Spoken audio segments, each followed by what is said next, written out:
오늘 사도행전 23장 12절부터 35절까지 사도 바울을 죽이려고 하는 그 모의 앞에 하나님이 어떻게 섭리하시는지 그것을 보겠습니다. 하나님은 상황이 어떻게 변화한다 하더라도 우리를 보고 계십니다. 그리고 우리를 지켜주시고 또 우리를 늘 돌보십니다. 여기 12절부터 15절까지 보면은 유대인들이 당을 짓고 이제 사도 바울을 죽이려고 작정을 합니다. 그리고 맹세를 합니다. 여기 보면은 14절 보십시오. 12절 그들이 맹세합니다. 바울을 죽이기 전에는 먹지도 마시지도 않겠다. 그리고 14절 보십시오. 대제사장과 장로들에게 또 맹세합니다. 똑같은 말로. 그 다음에 이 말이 또 어디에 또 나오냐면은 21절 보십시오.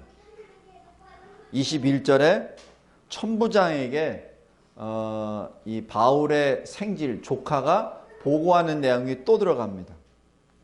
그 다음에 30절 보면은 이 천부장이 총독에게 또 이야기를 또 전합니다. 여기서 똑같은 내용이 계속 이렇게 반복되고 있죠. 근데 성경은 하나님의 말씀 아닙니까? 근데 하나님의 말씀인데 굳이 이 말이 왜 계속 반복될까요?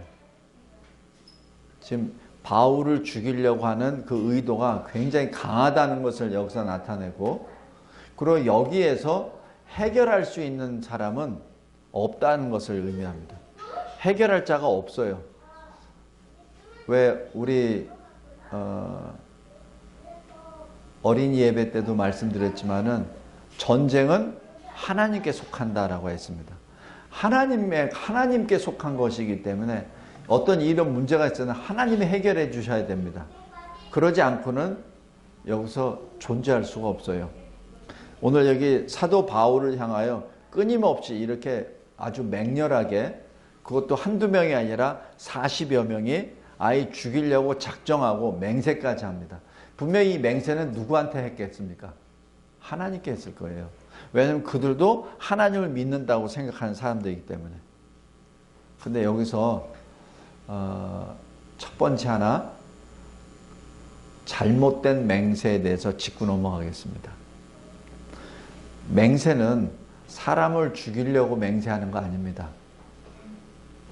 하나님께 맹세하는데, 하나님께 맹세한다는 얘기는 하나님께 기도도 하면서 한다는 얘기거든요.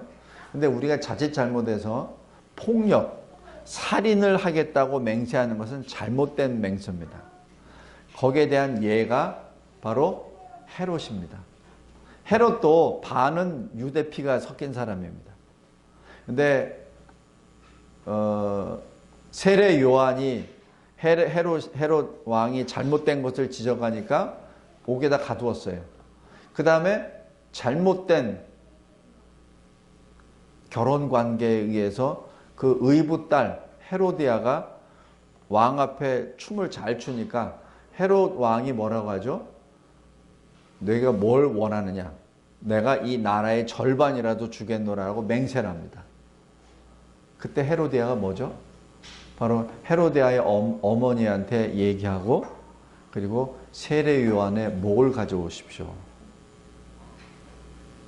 이 잘못된 맹세입니다. 그 다음에 사사기에 보면 입다 사사가 있습니다. 입다가 암몬 자손과 전쟁을 하기 전에 하나님께 이렇게 기도합니다. 하나님, 암몬 족속과 지금 싸워서 이기게 되면은 내가 승리해서 돌아왔을 때 내 집에서 나온 첫사람, 나를 환영하려고 나온 첫사람을 번제로 드리겠습니다. 죽이겠다는 얘기죠. 그래서 하나님이 승리를 했습니다. 그리고 누가 튀어나왔죠? 자기 딸이 뛰어나왔어요. 그래서 이 사사기에 그를 또 번제로 드렸다라는 것을 나옵니다. 물론 이것을 이제 여러 신학자들은 어떻게 사람을 그렇게 번제로 드렸겠느냐, 그냥 결혼하지 않고 어디에다 보냈겠다 이렇게 해석하는데, 그냥 여자적으로 보면은 번제로 드렸습니다. 자, 여기에 대해서 사람들이 이 맹세를 지켜야 되느냐 말아야 되느냐 신학적으로 굉장히 이 논쟁이 많습니다. 제가 신학교에서도 웨스트민스터에도 이게 맞느냐 틀리냐 하나님께 맹세했는데 이걸 들어야 되느냐 말아야 되느냐 이 신학적으로 굉장히 많습니다. 그러나 결론적으로 얘기하면은 사람의 생명을 가지고 맹세하는 건 아닙니다. 사람을 죽이고 폭력하는 것을 맹세로 해서는 그건 안 됩니다. 오늘 여기 본문도 마찬가지입니다. 바울의 생명을 거두는 것을 맹세로 한 거예요. 그런 맹세는 안 됩니다. 그 맹세는 어리석은 맹세입니다. 왜냐하면 하나님은 우리에게 누구를 때려서 누구를 죽여서 하나님께 뭘 드리라는 것을 원하시는 하나님이 아니시기 때문에 그렇습니다. 그것이 오늘 여기 첫 번째 주제입니다. 맹세는 그런 맹세 아닙니다. 하나님의 영광을 나타내는 명령, 하나님의 뜻을 이루는 맹세여야 합니다. 그 다음에 이제 두 번째, 하나님의 섭리를 보겠습니다. 여기서 바울의 생질, 바울의 조카가 나타납니다. 이 얘기는 뭐죠? 바울의 누이가 예루살렘에 산다는 것을 의미하죠. 그러니까 바울의 누이의 아들이, 그러니까 바울에게는 조카가 예루살렘에 산다는 거예요. 여기 보면은 사도행전 쭉 여기 사도 바울에 대해서 쭉 나오는데 바울 혈족에 대해서 나온 것은 이게 처음이자 마지막입니다. 왜 그렇죠? 바울을 통해서 행하시는 하나님의 역사에는 바울의 혈연 관계가 그렇게 중요하지 않다는 얘기입니다. 그리고 그것을 중요시 여기지 않습니다. 근데 여기에 바울의 조카가 적시적소에 등장합니다. 어떤 경유인지는 잘 몰라요. 이 40여 명이 대제사장과 제사장들과 장로들 앞에 맹세할 때 그 중에 몇 사람이 듣고 조카한테 알렸는지 아니면 그 중에 조카가 있었는지 그건 전혀 모릅니다. 하여튼 조카가 그 사정을 알고 즉시로 바울에게 달려옵니다. 그런데 여기 이상하잖아요. 바울은 죄수잖아요. 근데 어떻게 이렇게 금방 조카가 면회할 수 있죠? 이게 로마 시민의 권리입니다. 로마 시민이 감옥에 투옥이 됐을 때는 언제든지 면회가 가능합니다. 그래서 이때 로마 시민인 바울이 조카를 면회하고 면회를 통해서 자기를 죽이려고 하는 공모를 알고 그 다음 어떻게 하죠? 백부장에게 요청합니다. 그래서 백부장에게 자기가 직접 얘기하는 것이 아니라 이 사람을 천부장에게 보내시오. 이렇게 말합니다. 성도 여러분, 입장을 바꿔놓고 생각했을 때 감옥을 지휘하는 사람한테 이렇게 얘기했을 때 들을까요? 무슨 말이야? 왜 직접 얘기해? 너 얘기 뭐야? 내가 보고 할게. 아마 이럴 수도 있어요. 그러나 백부장은 바울이 말한 대로 그대로 이행합니다. 이게 무엇이죠? 아주 짧은 바울과의 만남인데 백부장은 왜 마치 바울의 시종처럼 그대로 받아들이죠? 이것이 하나님의 역사입니다. 이게 우리가 이게 역사를 통해서 보면은 미스테리한 일들이 있어요. 이게 이루어지지 않는 일들인데 이루어지는 일들이 있습니다. 이제 다음 주에 6.25를 생각하며 제가 지금 설교를 준비하고 있는데 그때 제가 미스테리한 것을 제가 언급을 하겠습니다. 이 바울이 감옥에 갇혔는데 백부장에게 얘기하니까 백부장은 마치 바울의 종처럼 즉각적으로 이행합니다. 아무 얘기도 없이 그냥 바로 천부장에게 데려가서 내용이 뭔지도 몰라요. 그러면서 이 조카가 천부장에게 직보하도록 만듭니다. 이것이 하나님의 역사입니다. 섭리입니다. 그리고 이 바울의 조카가 천부장에게 그 사정을 보고해요. 그러고 나니까 이 천부장이 어떤 식으로 조치를 하냐면은 여기 22절 보십시오. 첫 번째, 조카에게 이 일을 아무에게도 알리지 말라. 지금부터는 극비입니다. 극비입니다. 그 다음에 두 번째 23절입니다. 백부장 둘을 부릅니다. 이 천부장은 보통 자기 부하가 1000명을 거두는 사람이 천부장이요. 백부장은 100명을 거두는 사람이 백부장입니다. 대체로. 그렇다면 천부장 밑에 백부장이 최소한 4명에서 5명 정도는 있을 거예요. 근데 그 중에서 절반을 백부장을 부릅니다. 부르고 어떻게 하냐면은 23절 후반부에 보병 200명, 기병 70명, 창병 200명, 도합 470명을 소집합니다. 그러니까 천부장이 휘하에 있는 그 약 1000명의 군사의 약 절반을 지금 투입을 하는 겁니다. 엄청난 거예요. 지금 몇 명이 지금 암살하려고 한다고요? 40여 명. 그러니까 40여 명의 10배 이상을 지금 호출합니다. 그것도 무장된. 여기 보면 보병, 기병, 창병. 그러니까 당시 로마 군사 중에서 입고 있는 최정예 부대를 아예 딱 소집을 해서 거기다 백부장 둘까지 해서 지금 보냅니다. 24절 어떻게 보내냐면은 짐승을 준비하라. 여기서 짐승은 말이겠죠. 그래서 지금 사도 바울도 지금 말 타고 가는 겁니다. 자, 언제? 23절 앞쪽 보십시오. 밤 3시. 밤 3시면은 대략 밤 9시입니다. 그러니까 지금 천부장이 그 암살 모의 계획을 듣고 즉시로 이행합니다. 그리고 이 총독 벨릭스에게 바로 서신을 씁니다. 그 서신은 27절입니다. 이 사람은 여기 상당히 뭐하는 게 보통 18절 보십시오. 죄수 바울이 이렇게 말합니다. 그런데 여기 27절 보면은 천부장이 이 사람이 이렇게 갑니다. 그래서 이 천부장이 총독에게 알릴 때는 죄수라고 안 불러요. 이 사람이. 이게 하나님의 아주 오묘한 섭리가 이 천부장의 마음을 지금 주장한다는 것을 여기서 알 수 있습니다. 천부장은 바울이 이렇게 결박당하고 이렇게 죽임을 당해야 될 죄가 없다는 것을 아예 자기가 판단한 겁니다. 그래서 죄수라고 안 해요. 백부장처럼 죄수라고 안 하고 이 사람이 유대인들에게 잡혀서 죽게 되었었는데 내가 구해냈습니다. 근데 여기서 약간 거짓말해요. 내가 로마 사람인 줄 알고 건져냈다고 합니다. 실은 아니죠. 실은 잡아서 때려서 취조하고 하려고 하다가 로마 사람인지 깨달았지.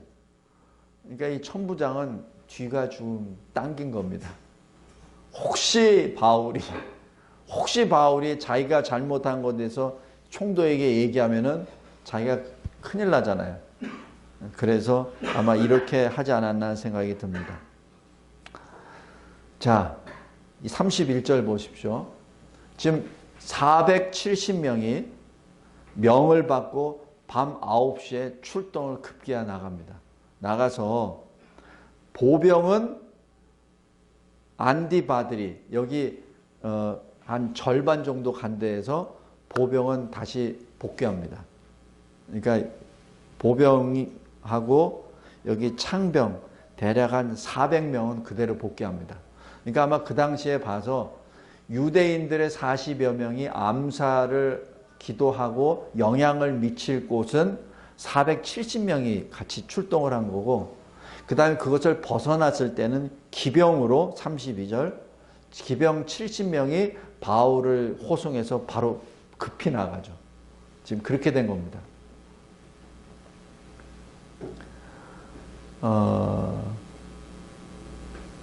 제가 이것을 약간 좀 장황하게 설명하냐면은 군사 작전이에요. 지금 천부장이 자기 사활을 걸고 바울을 호송하는 겁니다. 그냥 쉽게 야 470명 가서 바울 저다 데리고 와 그게 아니라 굉장히 그 지형과 시간과 속도 이거를 다 감안을 해서 천부장이 계획 짜고 두 백부장에게 명령하고 한 겁니다. 이것이 어떻게 우연인가요? 아닙니다. 하나님의 섭리입니다. 하나님께서 바울을 지키시기 위하여 이렇게 면밀하게 시행한 것이고, 이것을 지금 누가가 성령의 감동함을 입고 누가가 이것을 정확히 다 기록한 거죠. 누가는 직업이 뭐죠? 의사, 과학자입니다. 그래서 이 사도행전을 보면은 마치 상황일지를 보는 것 같아요. 상황일지, 제가 군에 있을 때 상황일지 이렇게 쓰다 보면은 육하원칙에 의해서 쭉 씁니다. 그래서 처음 보는 사람도 상황일지를 보면 그림이 그려지게끔 합니다. 이 사도행전이 그렇습니다. 성도 여러분, 여기서 두 번째, 하나님의 놀라우신 섭리를 봅니다. 하나님의 섭리는 굉장히 치밀하십니다. 빈틈이 없으십니다. 그리고 하나님의 섭리는 그 상황이 어떻게 된다 하더라도 오히려 하나님의 백성을 잡으려고 했었던 그 사람들의 것까지 다 동원해서 합력해서 선을 이루어버리십니다. 만약에 이런 음모가 없었다면 천부장이 벨릭스의 총독에게 아마 보내지도 않았을 거예요. 그러나 아주 급하게 총독에게 그대로 들어갑니다. 그 다음에 총독에 있다가 어떻게 되죠? 로마 황제에게 그대로 또 직보가 됩니다. 왜 이렇게 되죠? 왜냐하면 바울의 사명 때문에 그렇습니다. 여기 사도행전 9장 15절 한번 보십시오. 다메섹 도상에서 부활 주님을 만난 사울이 받은 사명입니다. 15절. 주께서 이르시되 가라, 이 사람은 내 이름을 이방인과 임금들과 이스라엘 자손들에게 전하기 위하여 택한 나의 그릇이라. 사명입니다. 바울 사도가 받은 사명은 지금 단순히 이방인들에게만 전하는 것이 아니라 왕들에게도 전하라는 것이 주님의 사명입니다. 이 사명에 의해서 지금 아주 급한 속도로 그냥 막 추진이 됩니다. 그래서 바울이 총독 벨릭스에게 들어갑니다. 그리고 여기 35절에 보면은 벨릭스가 이렇게 말합니다. 너를 고발하는 자들이 올 때까지 이 사람을 헤롯궁에 투옥시켜라. 그래서 이 헤롯궁은 아마 여기 일반 사람들이 감히 엄접하지 못할 정도로 굉장히 요새화되어 있고 삼엄한 경계를 하고 있는 곳입니다. 하나님께서는 참 오묘하게도 유대인들을 핍박하고 유대인들을 통치하려고 하는 로마 사람들의 그 손과 시설을 사용해서 바울 사도를 지키고 있는 것이죠. 자, 여기서 말씀을 맺겠습니다. 첫 번째, 맹세는 함부로 하는 거 아닙니다. 특별히 맹세는 사람을 해하거나 죽이는데 맹세해서는 안 됩니다. 그것은 어리석은 맹세입니다. 두 번째로, 하나님의 섭리를 통하여 사도 바울의 여정을 우리가 봅니다. 오늘 여기 본문에서는 사도 바울이 굉장히 급박한 속도로 이 구출을 받고 더 강한 요새로 막 달려 들어가는 것을 볼 수 있죠. 그런데 여기에서 하나님의 역사가 증거됩니다. 빌립보서 1장 보십시오. 빌립보서 1장.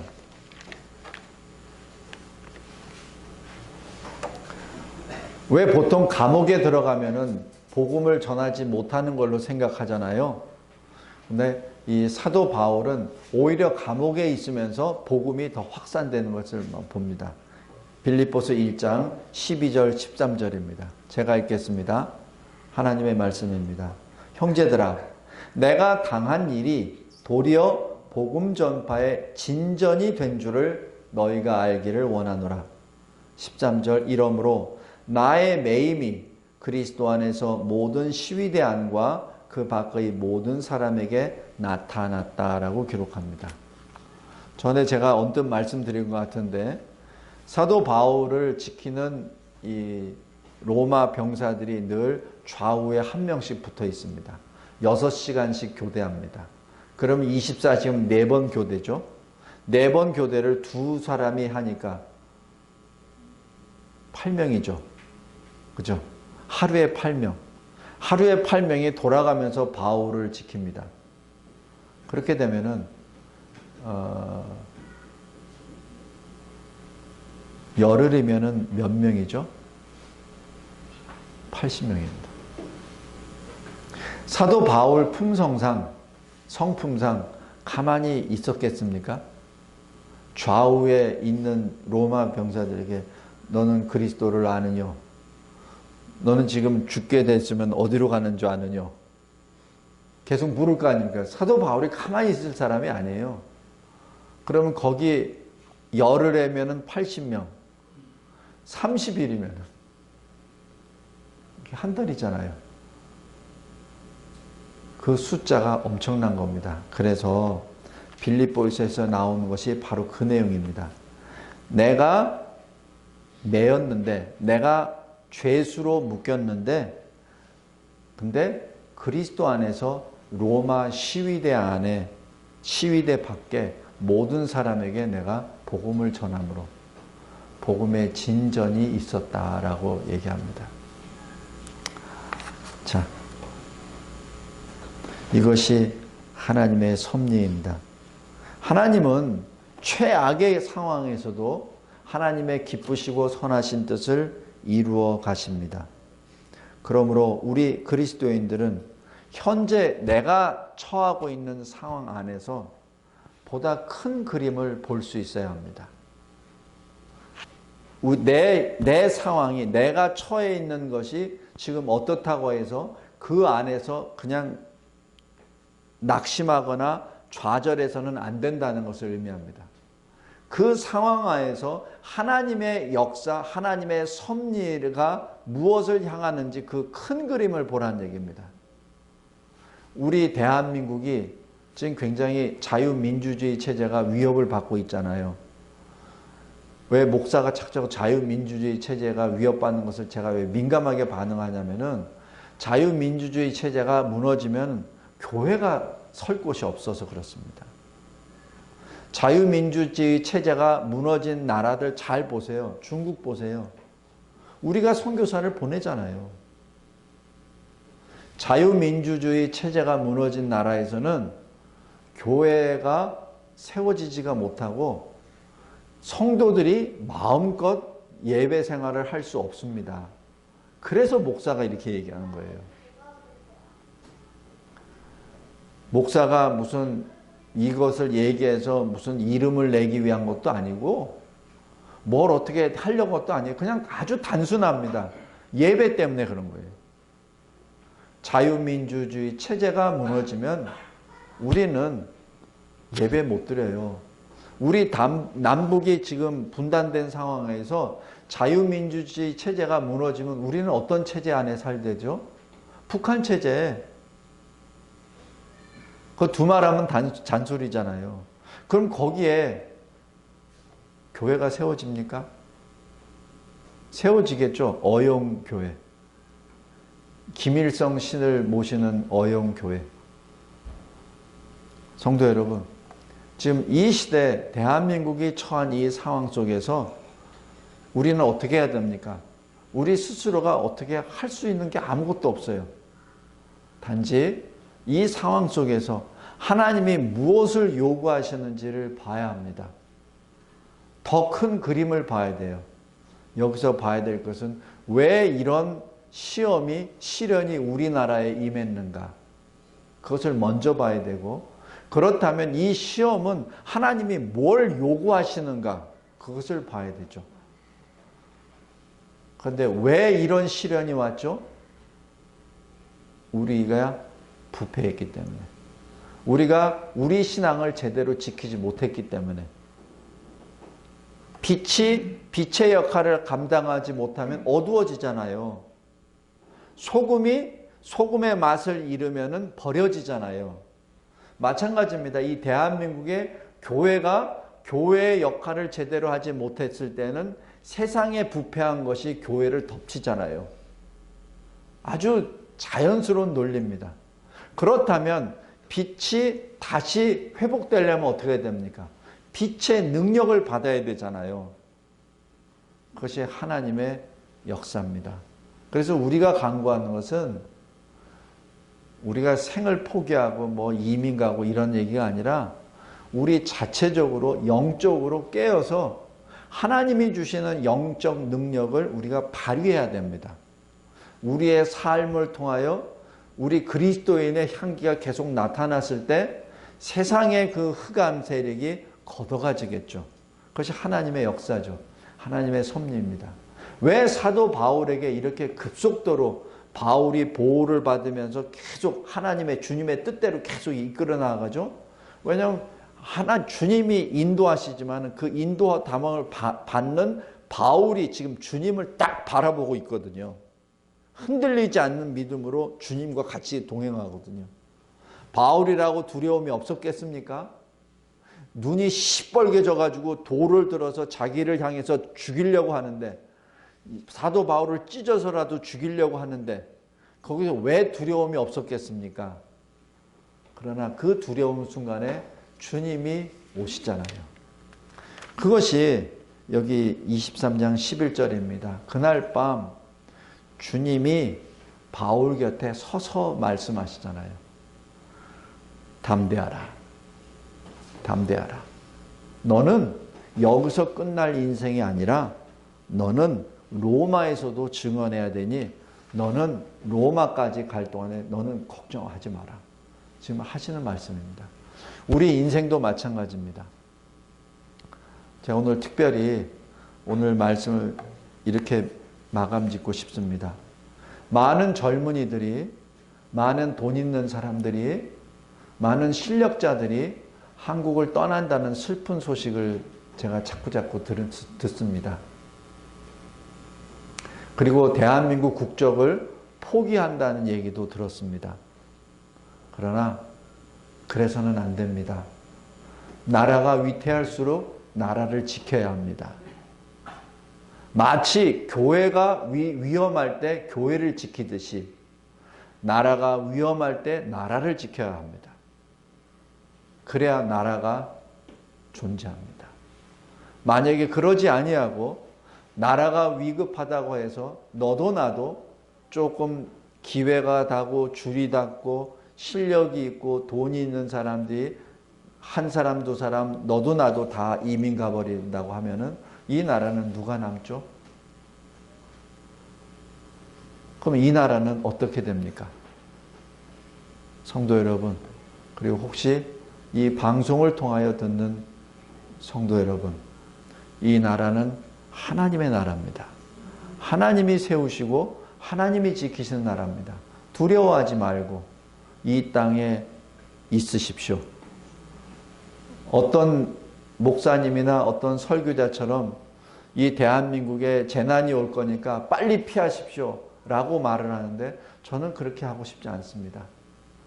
분명히 하나님이 이 나라에 허락하신 시련은 우리를 죽이기 위한 시련이 아니라 우리를 회복시키고 하나님의 영광을 나타내기 위한 시련입니다. 이 시련을 피하지 말고 믿음으로 이 나라를 지키고 우리 자손들에게, 대대손손 자손들에게 증인이 됩시다. 마치 출애굽의 역사 후에 하나님께서 주신 그 말씀에 주신 것, 출애굽이 무엇입니까? 유월절이 무엇입니까? 그렇다면 너의 자손 대대에게 전하라. 이것은 여호와 만군의 여호와 하나님이 너희들을 인도해낸 역사이며 바로 그것을 지키려고 기념하라는 것이 유월절 행사니라.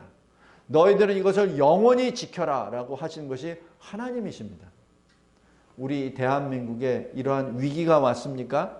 위기를 피하지 마시고 위기를 하나님의 섭리에 맡기고 오늘 바울처럼 하나님이 이끄시는 그 손에 아멘 하며 승리합시다. 그리고 하나님이 분명히 우리를 지켜주십니다. 분명히 이 나라를 자유민주 체제로 다시 회복시켜 주셔서 교회가 마음껏 교회가 하나님의 일을 감당할 때가 반드시 옵니다. 지금처럼 교회가 손가락질을 받으며 그렇게 위축되는 그때는 잠시입니다. 하나님이 분명히 이 험한 때를 허락하신 것은 우리가 회개하고 하나님께 더욱더 굳건히 나아가라는 사인입니다.